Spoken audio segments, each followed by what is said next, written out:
Today, we are going to discuss research methods, the competing approaches to research methods.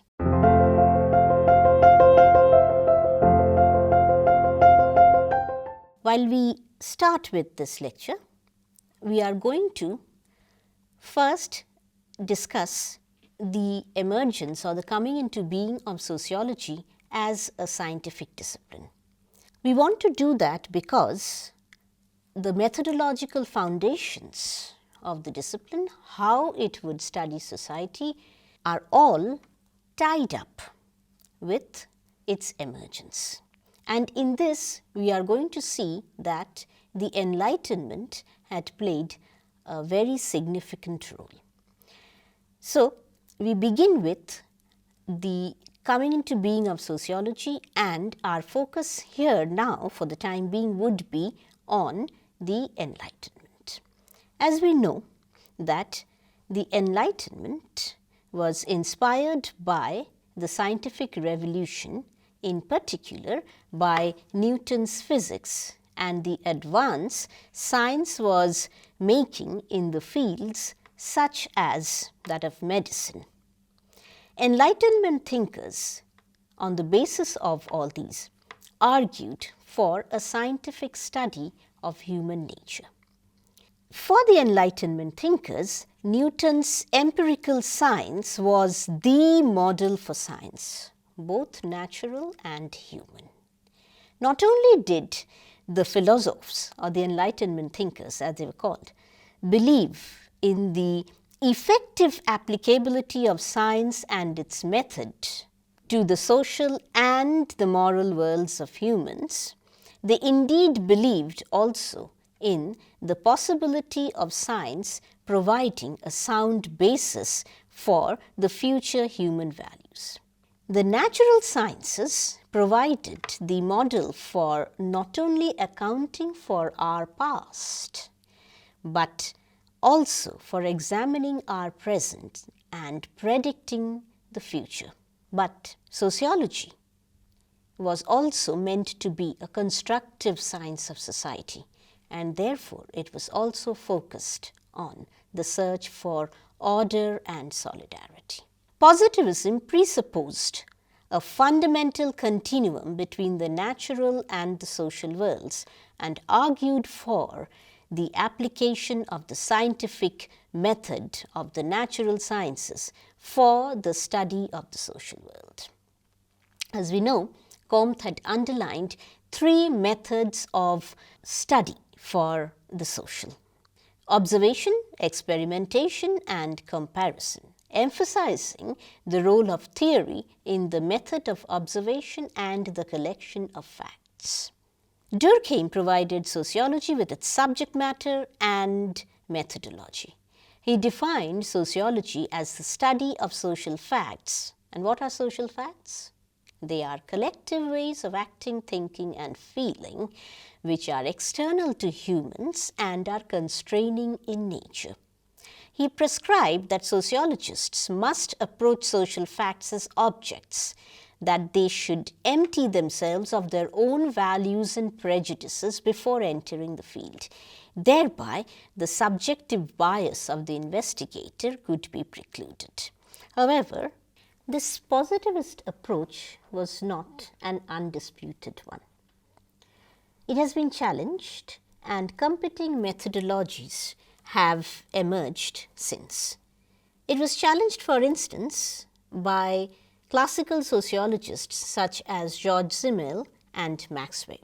The contestations against the positivist approach have given rise to contrasting paradigms about what is the nature of social reality, how should it be approached in order to be studied, and what kind of knowledge about social reality was to be considered as acceptable ones.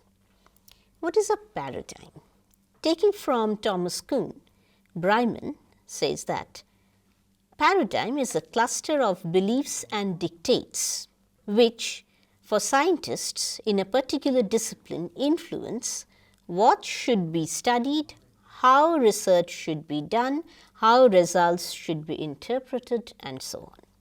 We shall discuss here three paradigms: positivist, interpretive, and critical.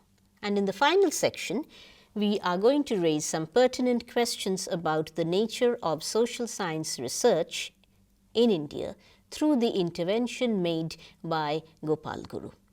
There are wide-ranging debates about what positivism entails.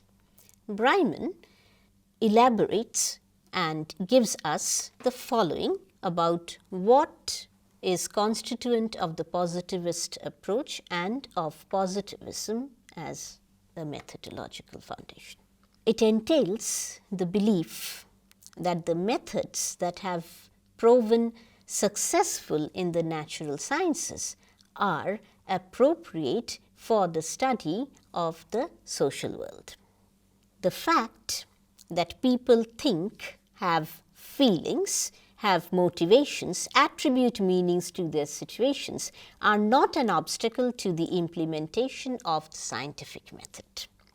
Only those phenomena which are observable in the sense of being amenable to the senses can validly be warranted as knowledge. Scientific knowledge is arrived at through the accumulation of verified facts. These facts feed into the theoretical edifice pertaining to a particular domain of knowledge. They are referred to as laws, thereby meaning that they are established empirical regularities. The positivist paradigm focuses on the building of hypotheses and testing them. Hypotheses are derived from scientific theories. Hypotheses are postulated causal connections between entities. They are subjected to empirical test, and hypotheses seek to extract specific propositions from general accounts of reality. If the hypothesis is rejected when submitted to rigorous empirical examination, the theory must be revised. It entails a particular stance in relation to values. What does it mean? That the scientist must be purged of values which may impair objectivity and undermine the validity of knowledge. So, positivism makes a sharp distinction between scientific issues and statements on the one hand and normative ones on the other. Following from this, positivist paradigm can be said to be favoring quantitative research. Why? Because this research seems to guarantee precision. Quantitative measuring instruments such as questionnaire survey, content analysis, experiments are favored by positivist researchers. The research design is highly structured, and the research design aims to generate large-scale statistical based studies. Against this, we have the interpretive paradigm, where the fundamental tenets of positivism are contested. Weber had asserted that sociology is a science which attempts the interpretive understanding of social action in order to arrive at a causal explanation of its course and effects. His concept of Verstehen has been seen as a part of the well-rooted intellectual tradition that influenced qualitative methods of data collection.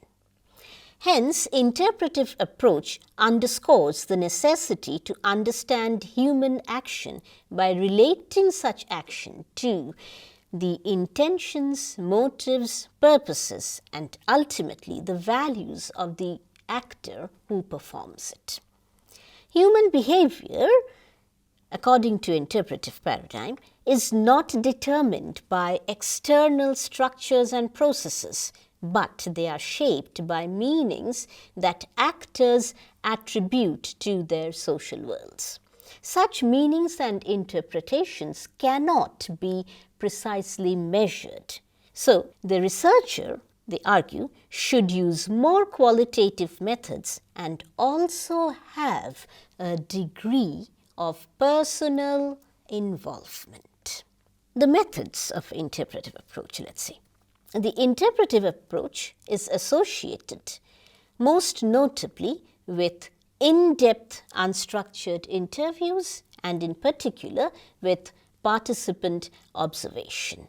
Here there is a massive debt to anthropology. Participant observation was specifically advocated by the renowned anthropologist Malinowski, who insisted on the necessity of the researcher to immerse themselves in the community they were studying. There is a large-scale use of the term ethnography. What does ethnography mean? It literally means an anthropologist's picture of the way of life of some interacting human group. Social reality in the interpretive approach is seen through the eyes of the participants.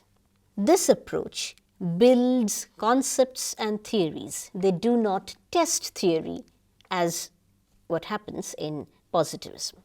Instead of a pre-specified hypothesis, which we have seen in the positivist paradigm, qualitative researchers begin usually with a broad research question. They build theory by bringing together the understandings of the social world arrived at through the methods that they employed.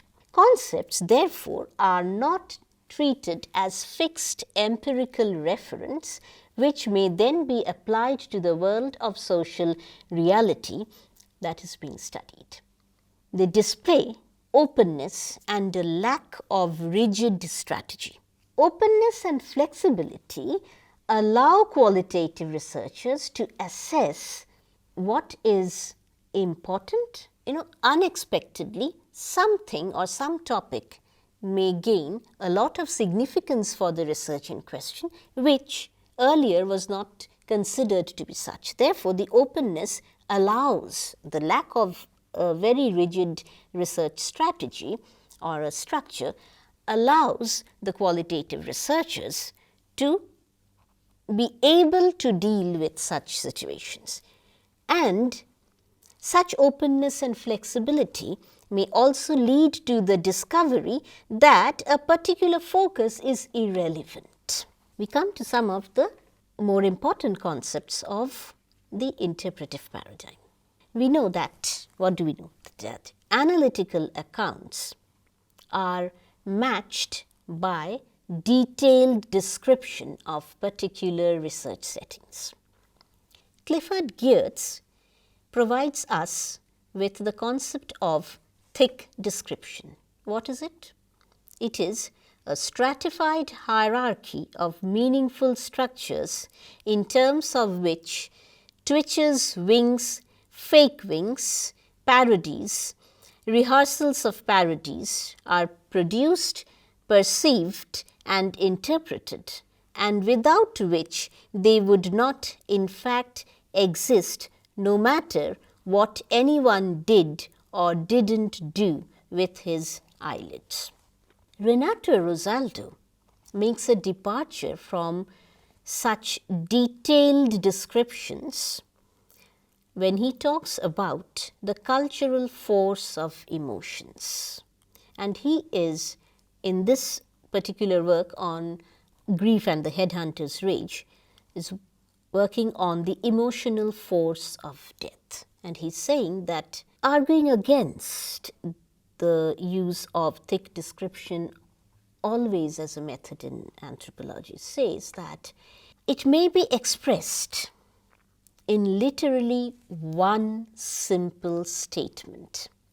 Instead of searching for meaning and human import in the forest of symbols, explicated through cultural elaboration or thick description.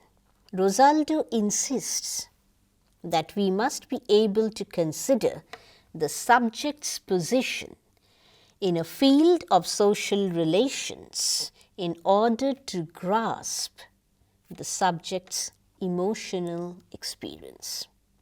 In the interpretive paradigm, social reality is seen as a process. The image of social order here is that of interconnection and change. There is the emphasis on holism and contextualization. Entities are studied as wholes. Meanings the participants ascribe to their own actions and to the actions of others are placed in the context of the values, practices, and underlying structures of the appropriate entity, as well as the multiple perceptions that pervade that entity. The logic of interpretive research design is not to explain why something happens, but to explore or build up an understanding of something that we have little or no knowledge of. For them, methods should be valid. Focus is not on reliability, as is the case with positivist research. The research design will generate small-scale and intensive data using insider accounts and based on descriptions of what is seen and what is heard. What is the critical paradigm? It draws its theoretical framework from critical theory developed by the Frankfurt School. It believes that no research is actually objective in nature. Research, critical paradigm says, and we can mention that feminist methodology is a very important part of this critical approach to social research. So, such research believes that merely generating knowledge often does not illuminate the structures of oppression and how they affect groups differentially. It focuses on false consciousness. Society is not what it appears to be. Behind an immediate and misleading surface manifestation lie deep structures and unobservable mechanisms.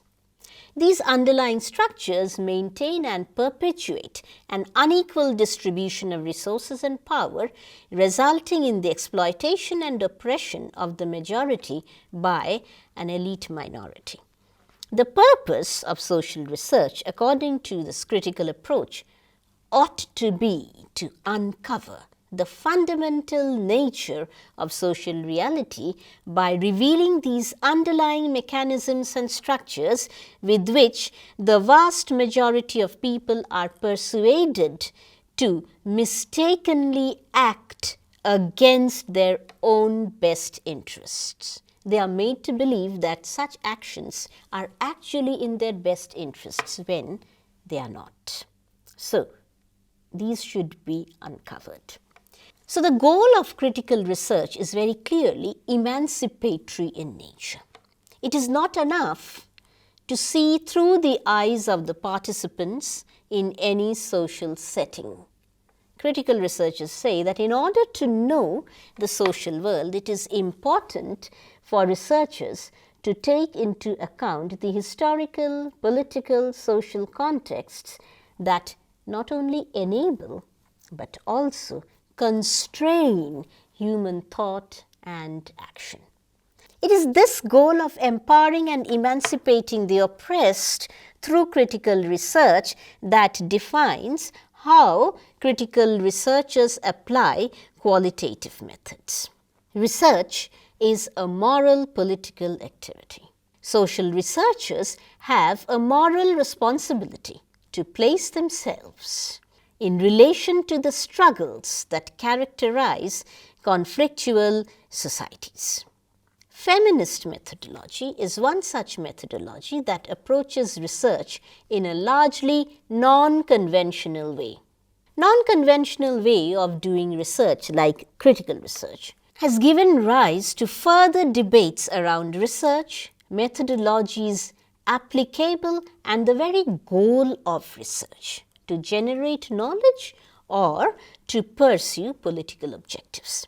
Usually, the debate between quantitative or positivist and qualitative or interpretive research revolves around the issues of validity and reliability. feminist methodology insists on trustworthiness of research.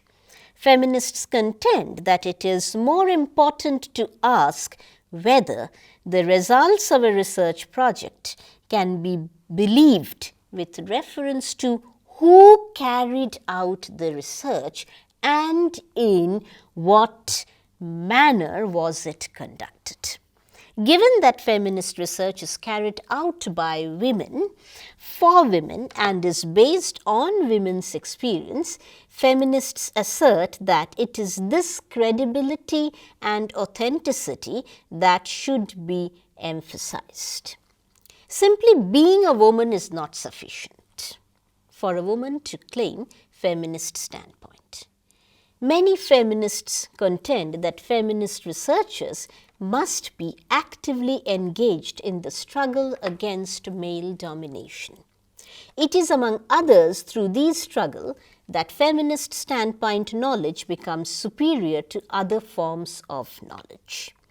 Feminist methodology not only strives to establish a non-hierarchical research relationship between researchers and the subjects of research, interpretive paradigm also believes in that. But here is the point of difference with the critical feminist methodology. Believes that for researchers committed to feminist methodology, it is necessary to combine their own personal experience with their research. Feminist research insists that the researcher be placed in the same critical plane as the overt subject matter. To do so is to recognize your own personal, cultural, political, and social biography and its role in shaping the researcher and research. Feminist methodology and standpoint is distinctive in that sense. We now come to the last section of our lecture, and this is the egalitarian principle in social science research, where we focus on the intervention made by Gopal Guru. The context is social science research in India. Is it egalitarian? So the context is, the focus is on the inegalitarian, hierarchical nature of research in India. Gopal Guru argues in favor of introducing the egalitarian principle in social science research. This principle would legitimize the exclusionary Agrahara, so it's term based on the caste system, nature of social science research, and we'll see how it is, how Guru explicates this. Guru asserts that there is a divide in social science research in India, namely empirical and theoretical, which corresponds with the pernicious divide along lines of caste. This pernicious divide is that between the theoretical Brahmin and the empirical Shudra. The twice born have monopoly over the theoretical and reflexive aspects of research. These participants are considered morally and intellectually superior to the vast mass of academics who pursue empirical research and who are mostly from Dalit, Adivasi and OBC communities. The twice born not only have the monopoly, such theoretical monopoly, but they also launch intellectual expeditions to conquer newer epistemological territories that belong to the Dalit Adivasi intellectual universe. The introduction of the egalitarian principle would fully bring out the Agrahara nature of social science research, that is the caste divide within social science research. This would force in a moral capacity the opening up of social science research and theory formulation to those who have been historically excluded from these in a systemic and systematic manner, Dalits and Adivasis. Guru explains that The ability to do theory, to generate knowledge, requires the ability to think, to reflect, which are in turn inextricably linked to the labor process. This labor process is inseparable from the caste system. It is bound up with it. It left, so the caste system and the labor process associated with it, it left the lowest ones in the caste hierarchy perpetually bound to occupations that had little possibility of innovation and imagination, like scavenging, sanitation, and other types of manual labor processes. And I quote, it's a long quotation from Guru. Until the arrival of modernity in India, particularly with independence, Dalits were not included in the differentiated spheres of production that offer the context for imagination. In other words, ghettoization into inferiorized manual spheres, reflecting the closed character of society, resulted in loss of the confidence that is so important in developing the theoretical potential in the social sciences. In the Indian context, these occupations are more alienating and humiliating and stalled any possibility of imagination or innovation within the Dalit communities. Thus, before independence, the Dalits lacked both the context and the conditions. But after independence, labor processes did offer differentiated spheres for the Dalits, but they did not create sufficient conditions that make reflectivity possible. Guru argues that it is a social and moral necessity for Dalits, Adivasis and OBCs to be able to theorize. Claims this will allow the Dalits, Adivasis and the OBCs, so largely the marginalized, particularly the Dalits and the Adivasis, to claim and deploy the right to theorize about their own realities and experience. Dalits, Adivasis and OBCs could confront the reverse Orientalism that treats Dalits, tribals and OBCs as the inferior empirical self and the twice born as the superior theoretical self. The descriptive mode, Guru says, is often deployed by the twice born in order to wrap insult and derision that is inflicted on the Dalits.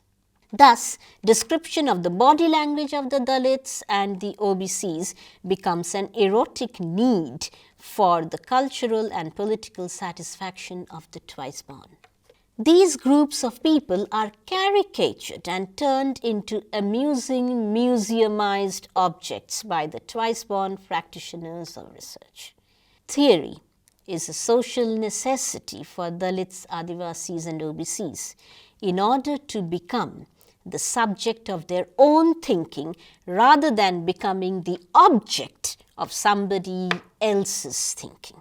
Is social science in India not reproducing the same tormenting forms of Orientalism against which social science research, Indian social science research, had fought in the first instance?